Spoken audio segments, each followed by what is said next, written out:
Carlos Díaz Uzandivaras es médico psiquiatra, especialista en familia, director del Instituto de la Familia de San Isidro, apasionado por la problemática.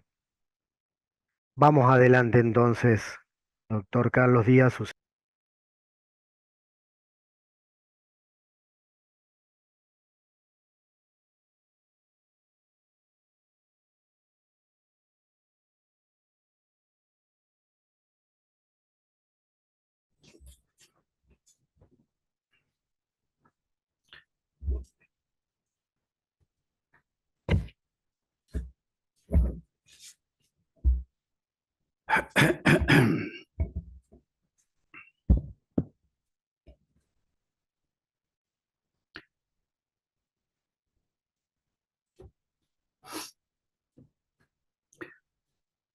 Bueno,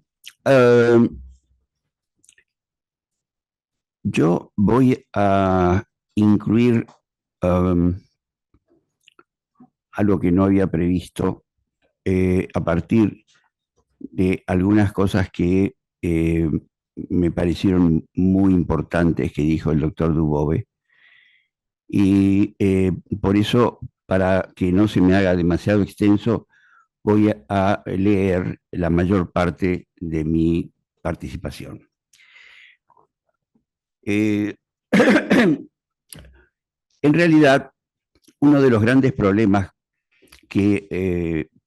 con que nos enfrentamos con la alienación parental es que este es un fenómeno que tiene más o menos ya unos casi 40 años de historia, a través de los cuales ha habido grandes cambios, ha habido diferencias de desarrollos y ha habido controversias. Entonces, esto ha dado lugar a que se nos hayan planteado diferentes denominaciones que sin duda terminan por confundir, por lo menos aquellos que no conocen bien la evolución.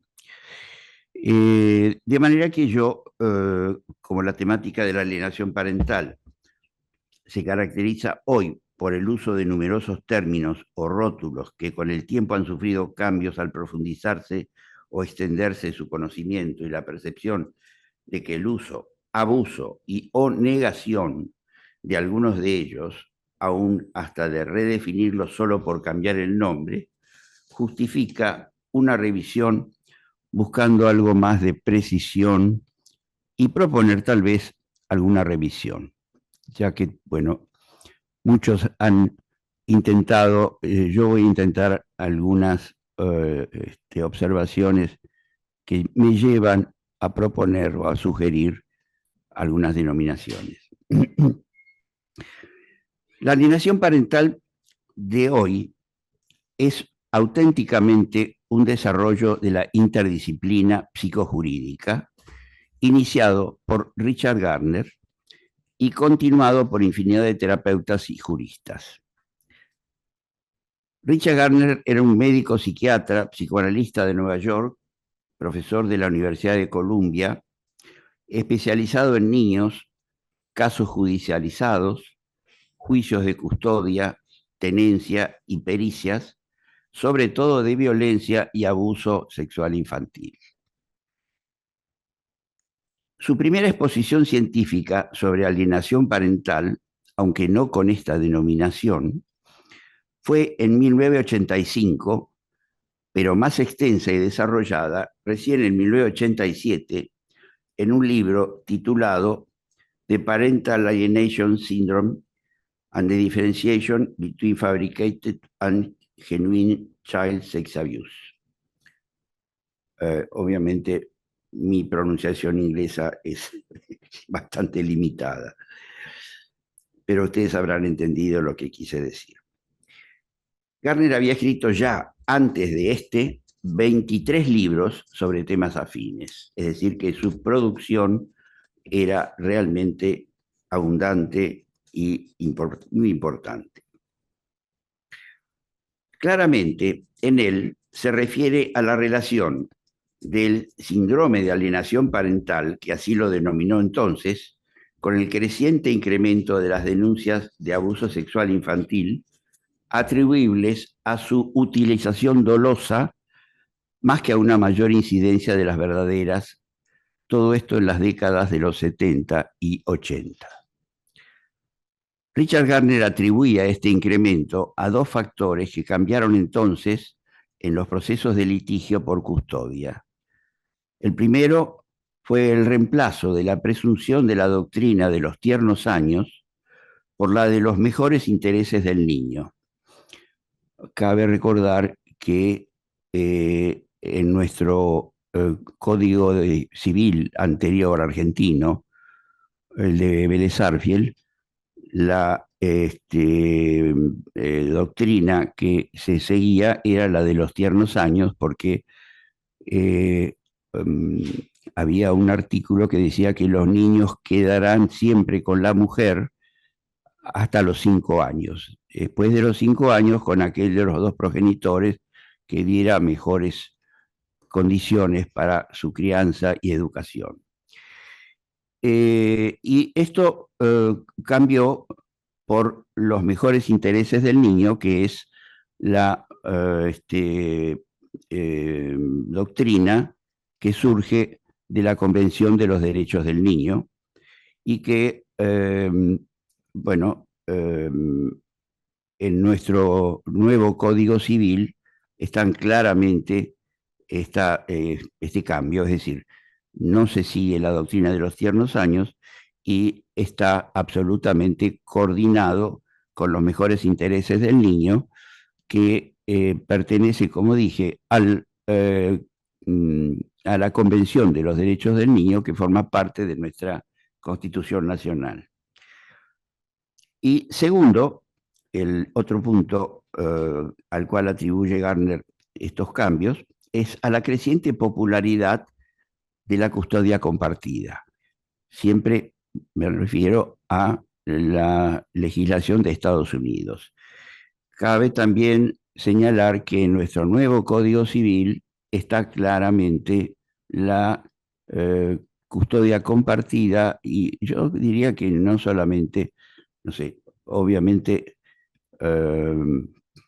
puedo equivocarme en la apreciación jurídica, que no es mi tema, pero yo creo que nuestro Código Civil es igualitario en cuanto a derechos, a diferencia de aquel enfoque matriarcal de el código anterior, y sobre todo, más que del código, de la actitud general, de una especie de código implícito que se seguía, porque nuestra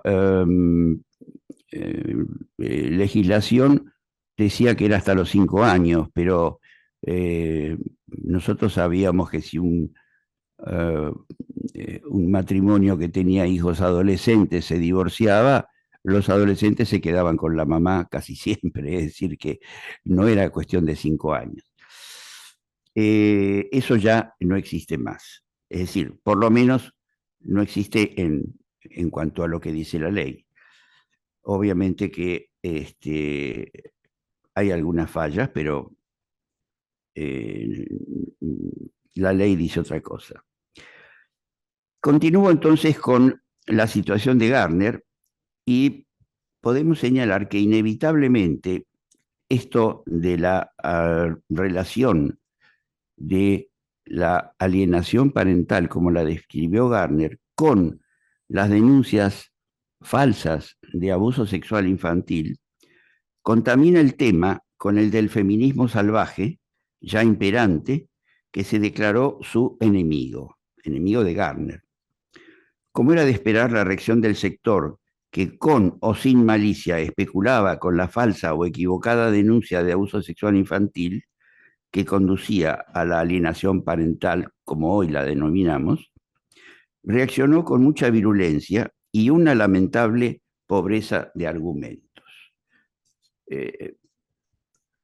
Por ejemplo, se decía que era mentira que Gardner era profesor de la Universidad de Nueva York, de Columbia. ¿A alguien se le puede ocurrir que en los Estados Unidos alguien puede usurpar un título como el de profesor de una universidad como la de Columbia, y no esté preso a los 2 o 3 días. Era un argumento malicioso, absolutamente ingenuo, ¿cierto? Bueno, la mayor parte de las críticas fueron así, pero después me voy a ocupar en especial de aquellas críticas que lo acusan a Gardner de pedófilo o de ser afín a la pedofilia. En 1992, Richard Gardner publicó otro libro sobre alienación parental, ahora más focalizado en ella que en el abuso sexual infantil, y ya con el título de The Parental Alienation Syndrome, A Guide for Mental Health and Legal Professionals, que repitió una segunda edición en 1998.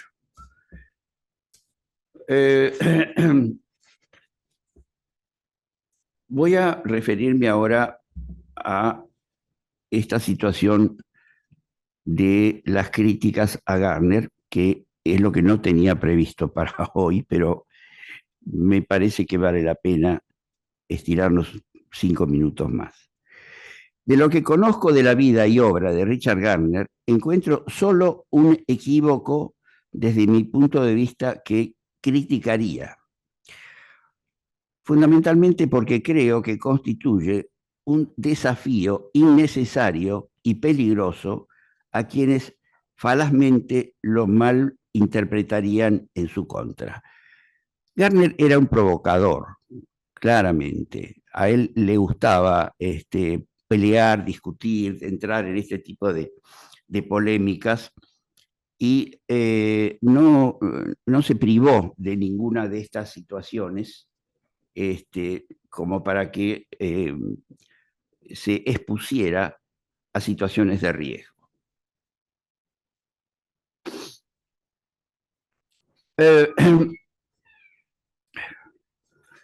En su libro, Verdaderas y falsas acusaciones de abuso sexual infantil, esto lo estoy traduciendo, lo estoy diciendo en español, pero obviamente es en inglés, existe un capítulo que se repite en algún otro libro titulado Una teoría acerca de la variedad de las conductas sexuales humanas.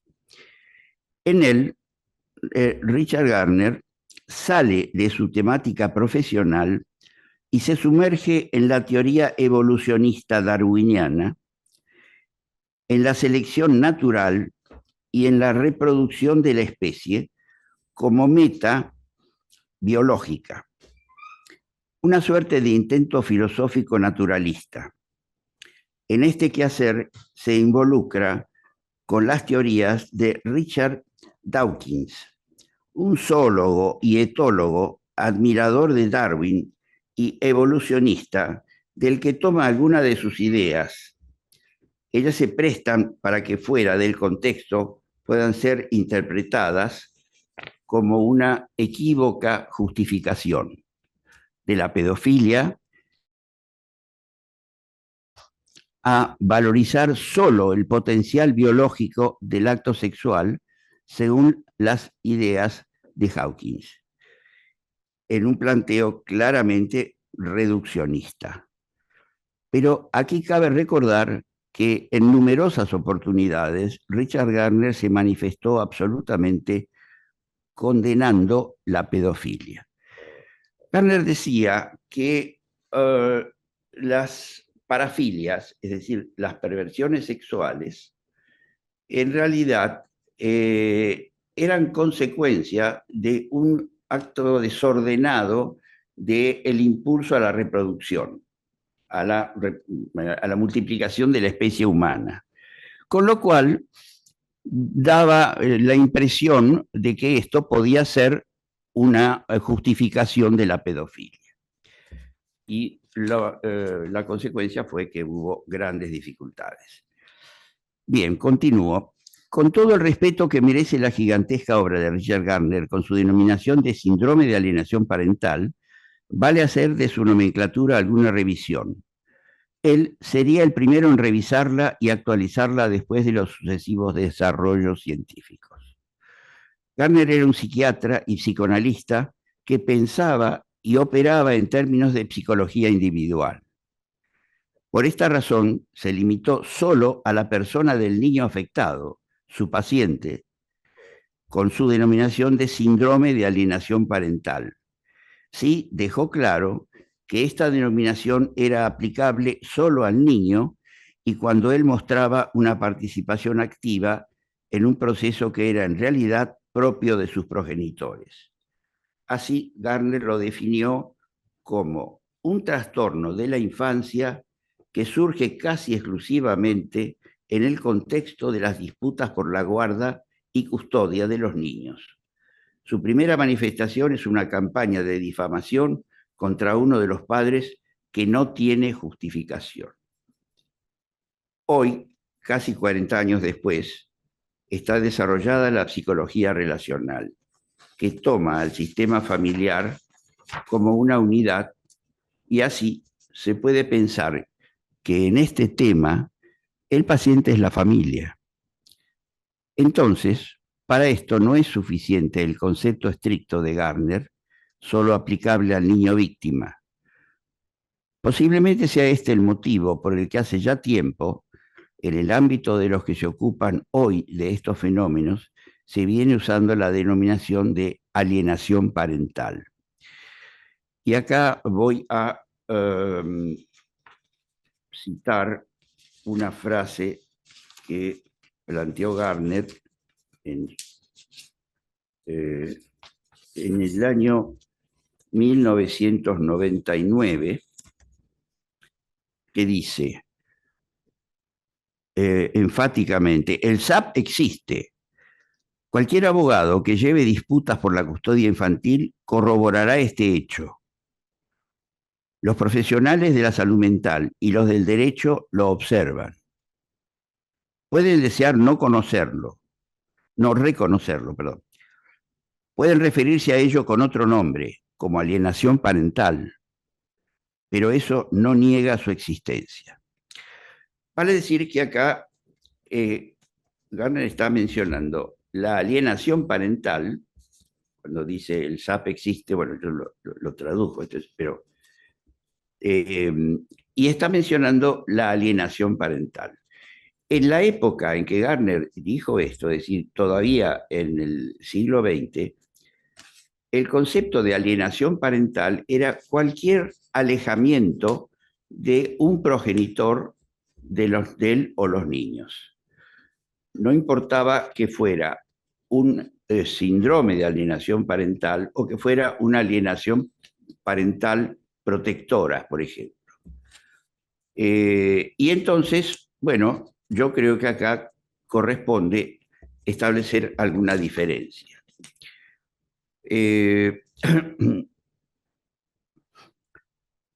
Vuelvo entonces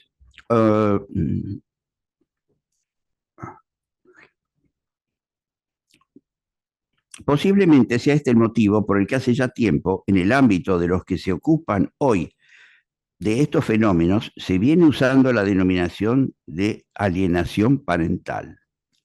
No por renegar de la terminología de Gardner, como sucede en algunos sectores, sino para referirse a un proceso relacional que afecta al menos a 3 miembros de la familia, padre, madre e hijo, y muchas veces aún expande su acción a las familias extensas de los progenitores. Pero recordar que entonces se usaba ese término, alienación parental, en forma genérica para referirse a cualquier exclusión de un progenitor, lo que acabo de mencionar. También recordar que Gardner, defendiendo su definición de síndrome de alienación parental como exclusiva, alegó que podía denominarse alienación parental a cualquier limitación de la relación, justificada o no, reservando el de síndrome de alienación parental solo para esta patología del niño, aunque algunas de sus descripciones involucraran al contexto. Así, la nomenclatura que resulta confusa es la que se refiere a la alienación parental como una generalización de toda acción de exclusión de un progenitor, lícita o ilícitamente.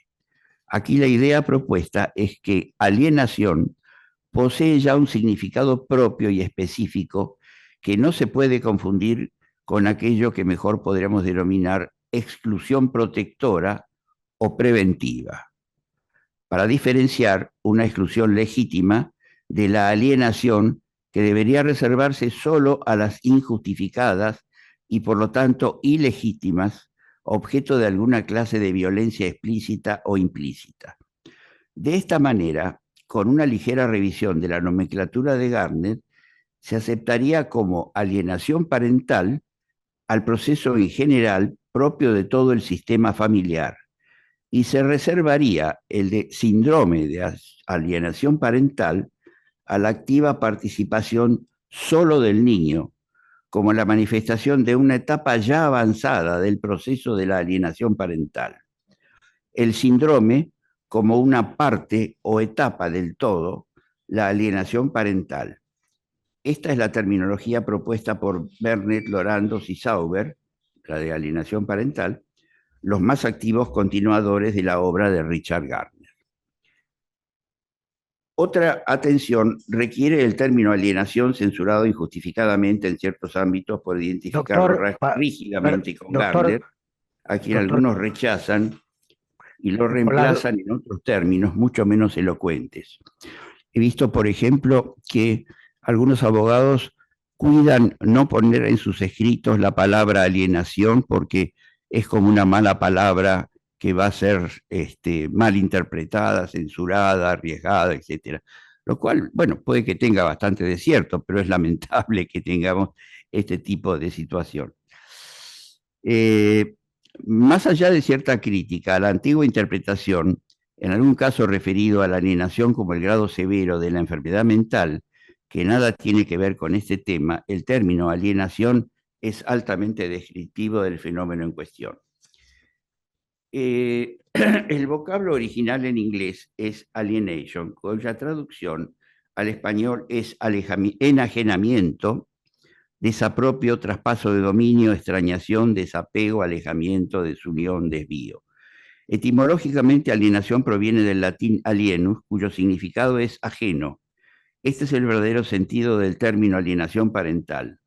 La acción de convertir en ajeno o extraño para el niño a uno de sus progenitores, alguien de su propia sangre, de su propio linaje.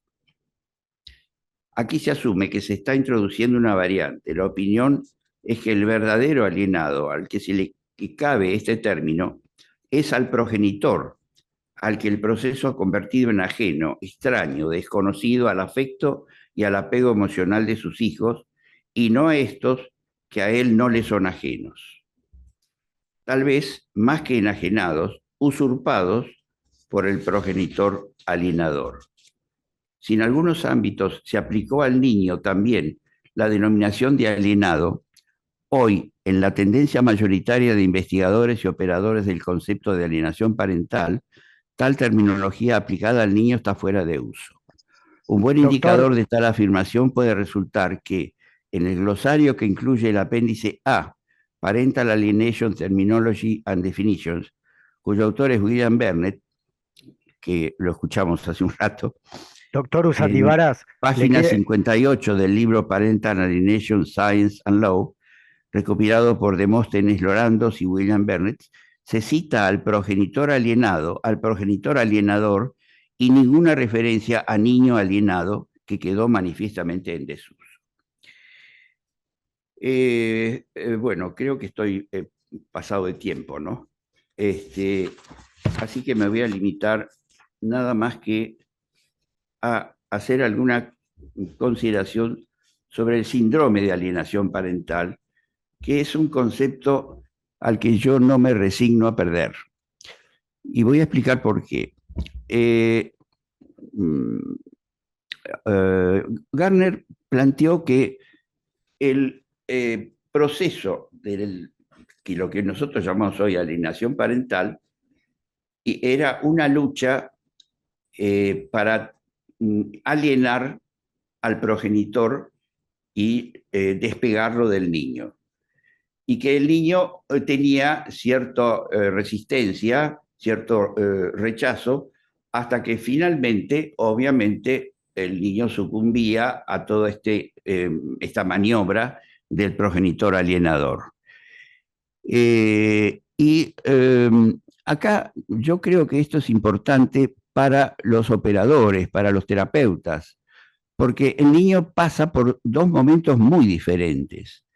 En el primer momento, el niño está luchando, en una lucha muy desigual, pero luchando para mantener y retener ese vínculo que tiene con su progenitor, con el progenitor alienado, hasta que finalmente termina por ser colonizado, por ser invadido, por ser dominado por el progenitor alienador y cambia radicalmente su situación. En ese momento, el niño pasa de una situación de lucha que desde el punto de vista psicológico hasta podríamos similar a algo paranoide, a una situación de pérdida que podríamos de alguna manera asimilar a una situación depresiva. Es decir, el niño en realidad se tranquiliza, baja su nivel de estrés porque ya no lucha más. Es un poco como se convierte, si lo comparáramos con la guerra, con un colaboracionista. ¿Se acuerdan de cuando en la Segunda Guerra Mundial algunos franceses colaboraban con los nazis? Y bueno, es un poco una situación por el estilo. Por eso yo creo que esto del síndrome, a mí me parece que es una denominación que vale la pena mantener, obviamente dejando bien claro que no tiene nada que ver con el concepto general de alienación parental, que sería el proceso, globalmente hablando, desde el punto de vista general, genérico y sistémico. Bueno, creo que eso es todo. Será hasta noviembre. Muy bien.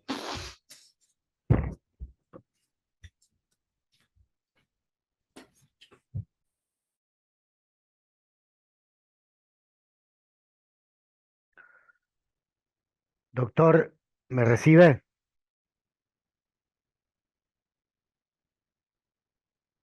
¿Para alguna pregunta?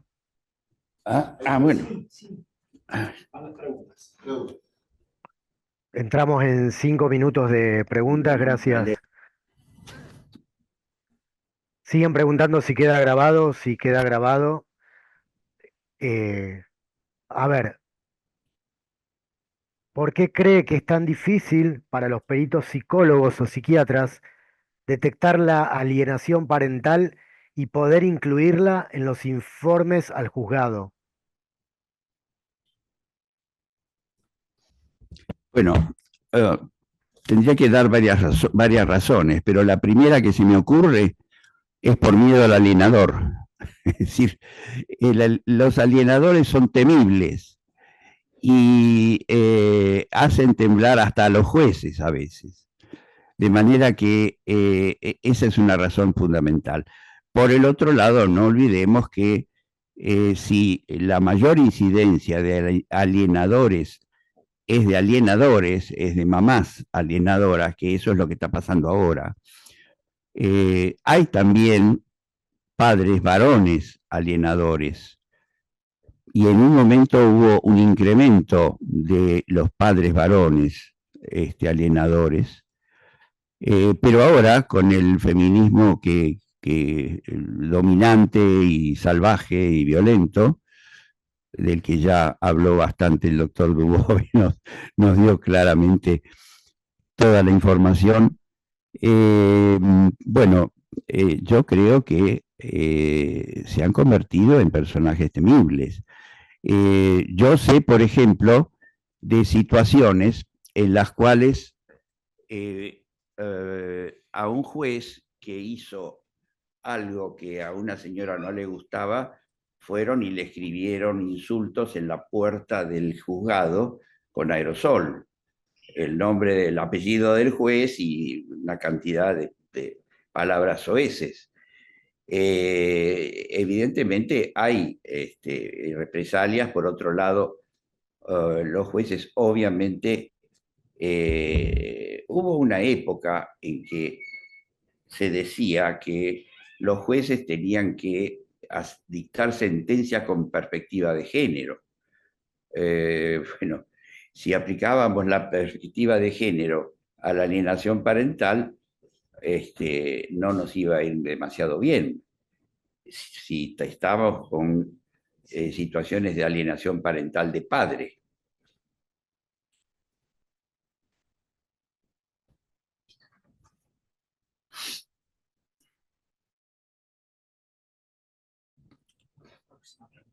Muy bien, ¿Eh? doctor.